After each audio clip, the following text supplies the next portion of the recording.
आमीन और नाज़रीन, आदाब अर्ज़ है। आज मैं जो नगमा आपके सामने या आपकी नज़र कर रहा हूँ, ये ओ.पी. नैयर साहब का तरतीब दिया हुआ है, जो कि एक बेहतरीन म्यूज़िक कंडक्टर रहे हैं और बड़े बड़े सुपरहिट गाने उन्होंने हमें दिए, जो आज भी पॉपुलर हैं, पहले की तरह आज भी वैसे ही सुने जाते हैं। ओ.पी. नैयर साहब का ताल्लुक पंजाब से था। Temperamentally, he was a difficult person, a very hard nut to crack.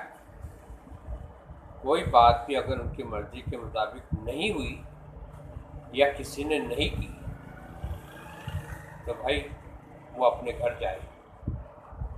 ये उनका रूल था। He was a principled man, और इसी तरह का कुछ वाक़या लता जी के साथ उनका जुड़ा हुआ है, और आप हैरत करेंगे कि अपने पूरे करियर में एक गाना भी उन्होंने लता जी से नहीं गवाया।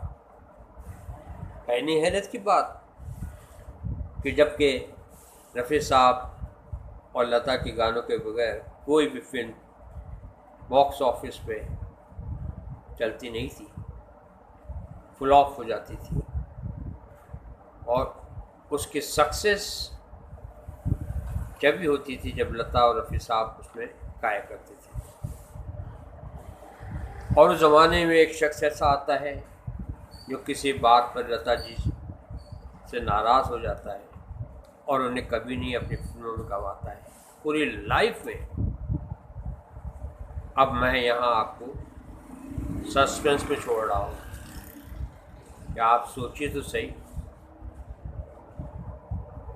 What could be the reason? क्या रीज़न हो सकता है? There was one big reason for that. He never made her sing for him. कभी भी उन्होंने अपने लिए नहीं गवाया। हाँ, उनकी बहन आशा भोसले और रफ़ी साहब ये मेन लीड गाने वाले उनके फिल्मों में रहे और बहुत सक्सेसफुल रहे।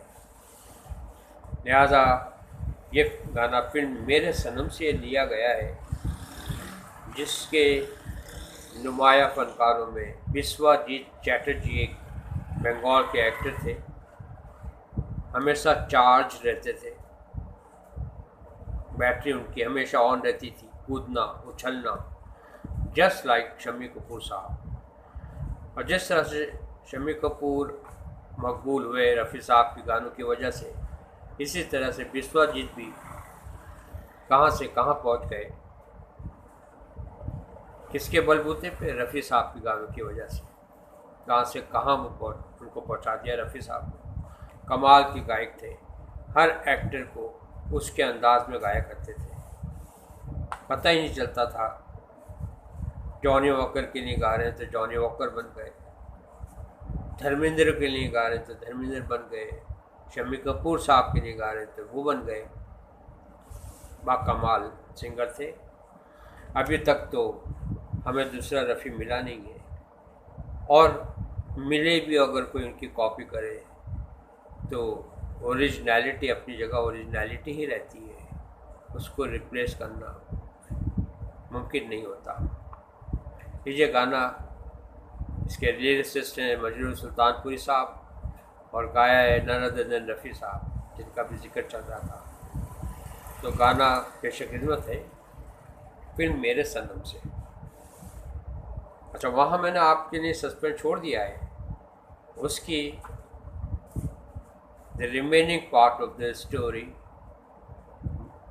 विल बी लेटर, बाद में होगी। पुकारता चला हुए गली गली बाहर की, बस एक शाम जुल्फ की, बस एक निगाह प्यार की, पुकारता चला हूँ मैं गली गली बहार की, बस एक शाम जुल्फ की, बस एक निगाह प्यार की, पुकारता चला हूँ मैं। ये दिल लगी ये शौकिया सलाम की, यही तो बात हो रही है काम की। कोई तो मुड़ के देख लेगा इस तरह, कोई नजर तो होगी मेरे नाम की। पुकारता चला हूँ मैं, गली गली बहार की, बस एक शाम जुल्फ की, बस एक निगाह प्यार की, पुकारता चला हूँ मैं। सुनी मेरी सदा तो किसी यकीन से, घटा उतर के आ गई जमीन पे। यही लगन रही तो है दिले जवान, असर भी हो रहेगा एक हसीन पे। पुकारता चला हूँ मैं, गली गली बहार की, बस एक शाम जुल्फ की, बस एक निगाह प्यार की, पुकारता चला हूँ मैं, पुकारता चला हूँ मैं, पुकारता चला हूँ मैं। तो जो सामने ये वो गाना था जो कि ओपी नैयर साहब ने जिसको कंपोज किया था। अब हम उस बात में और उस नस्ल की तरफ आते हैं जो नैयर साहब और लता जी के दरमियान हुआ। नैयर साहब शुरू में जब आए म्यूज़िक के लिए बॉलीवुड में, तो उन्होंने लता जी से दरख्वास्त की कि वो उनकी फ़िल्मों के लिए गाने गाए, लेकिन लता जी ने साफ इनकार कर दिया। है ना हैरतज़दा बात कि भाई ऐसा क्यों? हालांकि एक लिहाज से देखा जाए तो लता जी भी सही थी। वो ये समझ रही थी कि नैयर साहब एक नोविस म्यूज़िक डायरेक्टर है, अभी अभी इन्होंने कदम रखा है इस फील्ड में, और पता नहीं इनको शास्त्रीय संगीत का ज्ञान भी है या नहीं, मतलब क्लासिकल म्यूज़िक, क्योंकि हर गाना जो है वो रागों पे बनता है और रागों पे जो बेस सॉन्ग्स होते हैं उनके अंदर मेलोडी होती है, उनको गाने में बहुत मज़ा आता है। और लता जी ने जो अपना एक मकाम पा लिया था वो उन बड़े बड़े म्यूज़िक डायरेक्टर जिनके अंडर में वो गाती रही, जिनके गाने वो गाती रही, मसलन नौशाद साहब, मदन मोहन साहब, लक्ष्मीकांत प्यारेलाल जी, कल्याण जी आनंद जी, सी रामचंद्र, रवि, ये सारे वो म्यूज़िक डायरेक्टर थे तो क्वालिटी के गाने बनाते थे। अब वो इनके गाने गा गा के एक आदमी का स्टैंडर्ड हो जाता है और वो उसको मेंटेन रखना चाहता है। वो वजह थी कि उन्होंने ओपी नैयर साहब के गाने गाने से इनकार कर दिया।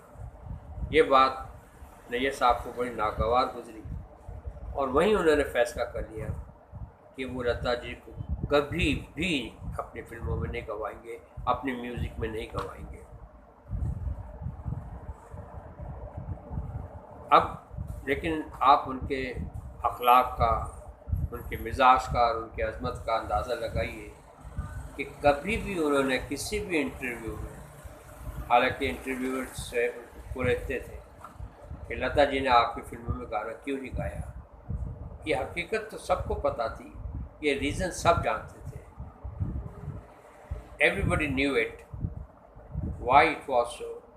लेकिन वो कुरेदते तो लेकिन वही जवाब नैयर साहब ये देते कि भाई वो बड़ी फनकारा हैं और बड़े बड़े लोगों के साथ काम कर रही हैं, तो वक्त शायद नहीं मिल पाता है, तो उनकी अपनी एक मर्ज़ी है, लेकिन गाने में उनका जवाब नहीं है।